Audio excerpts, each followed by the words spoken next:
we're in the middle of quite a drama being played out. In the last chapter, the Philistines gathered their armies for war against Israel.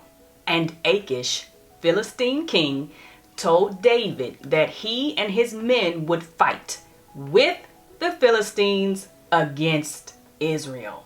David told him, "Very well, you shall see what your servant can do." Meanwhile, Saul, king of Israel, gets word that he will die at the hands of the Philistines in this battle tomorrow. And not only Saul, but Saul's sons will die also, including David's sole brother, Jonathan. David doesn't know that Saul has gotten this word that he will die in this battle tomorrow. But he has to know it's at least a probability given the strength of the Philistines. David has said repeatedly he cannot touch the Lord's anointed, and he didn't want anyone around him to touch the Lord's anointed. He knows it's not God's will. But here he is stuck, headed to battle against the Lord's anointed. Let's see what happens. I'm in chapter 29, verse 1, reading from the New American Standard Version. Now the Philistines gathered together all their armies to Aphek, while the Israelites were camping by the spring which is in Jezreel.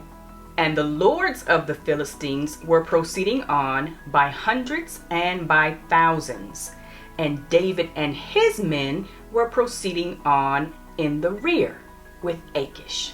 Notice it says the Philistines gathered all their armies, and the lords of the Philistines proceeding by hundreds and thousands. This is a serious battle.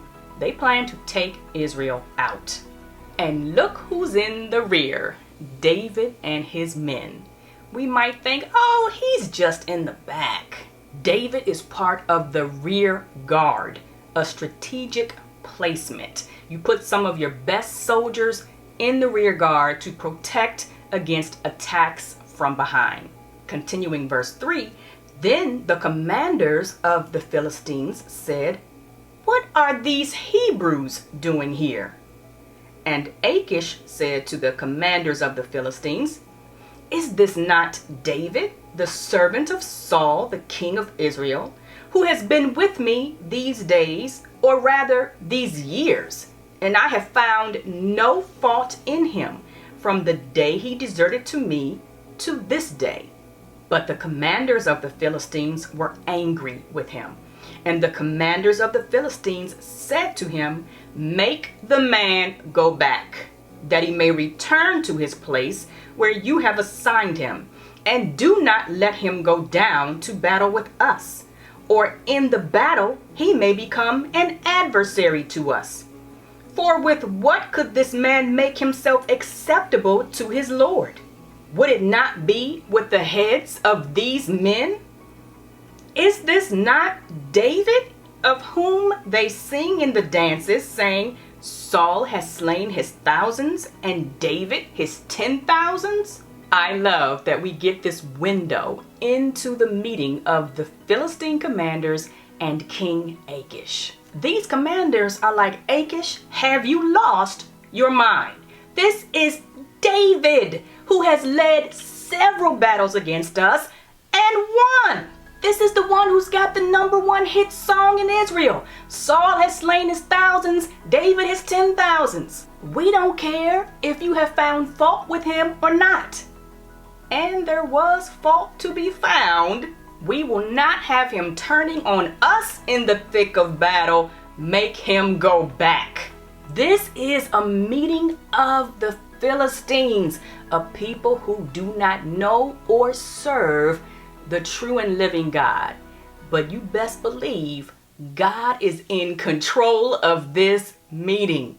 This is the kind of scene you read and go, our God is an awesome God. He's an awesome God. David is marching against Israel.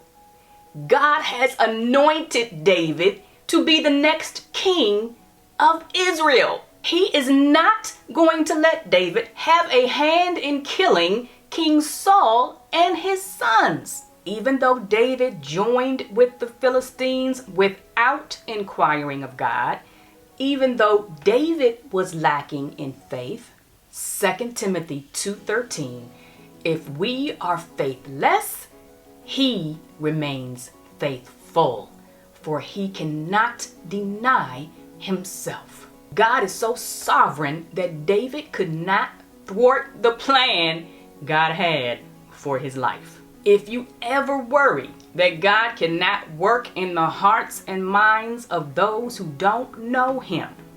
Continuing verse 6, then Achish called David and said to him, as the Lord lives, you have been upright, and your going out and your coming in with me in the army are pleasing in my sight. For I have not found evil in you from the day of your coming to me to this day. Nevertheless, you are not pleasing in the sight of the Lord's. Now therefore, return and go in peace, that you may not displease the lords of the Philistines. You almost feel bad for the Philistine king for the way he has believed David's schemes. He was even defending David to his commanders. Verse 8, David said to Achish, but what have I done? And what have you found in your servant from the day when I came before you to this day, that I may not go and fight against the enemies of my lord the king? David? Aren't you thinking the next verse should be, and David left, relieved? What's interesting is we are not in David's head here. We had a window into the meeting with the Philistines. We are not given a window into David's soul in this scene to know what he's thinking. We had that window in chapter 27 when it said David said to himself that he would perish one day by the hand of Saul and had to escape into the land of the Philistines. And we said, oh, David, you're discouraged. You didn't seek God. But we knew why he was doing what he did. Here we say, oh, David, because we don't know what he's thinking. You would think he would be supremely relieved that Achish would say, go home, that he would turn immediately and start on his way. But he sort of protests, acts as if he wants to fight against Israel.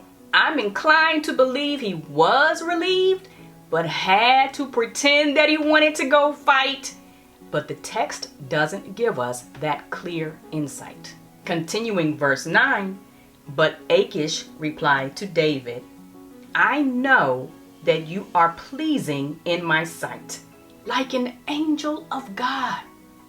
Wow. Nevertheless, the commanders of the Philistines have said he must not go up with us to the battle. Now then, arise early in the morning with the servants of your Lord who have come with you, and as soon as you have arisen early in the morning and have light, depart. So David arose early, he and his men, to depart in the morning to return to the land of the Philistines. And the Philistines went up to Jezreel. God delivered David from an impossible situation, redirected him once again, like the time he was storming against Nabal's household, ready to slash and burn, and God used Abigail to stop him in his tracks. This time, God used the lords of the Philistines to stop David in his tracks and turn him around. I love reading David's own words in the Psalms after reading an account like this. This is what David said in Psalm 37, 23 and 24. The steps of a man are established by the Lord, and he delights in his way. When he falls, he will not be hurled headlong, because the Lord is the one who holds his hand. Our steps are ordered by the Lord. We can make our own plans, set our hearts on a certain course. We might be well-intentioned, might be unsure. Maybe we're running from a plan of God. When you are His, the Lord's got you. No matter where you are, He is able to turn you around, able to set you on His path. Do you worry that you'll somehow miss God's plans for you? You'll be over here when you're supposed to be way over there? Trust that He is able to establish your steps. And when you do stumble, as David did here, even then you're not going far. It's a promise. The Lord is the one who holds your hand.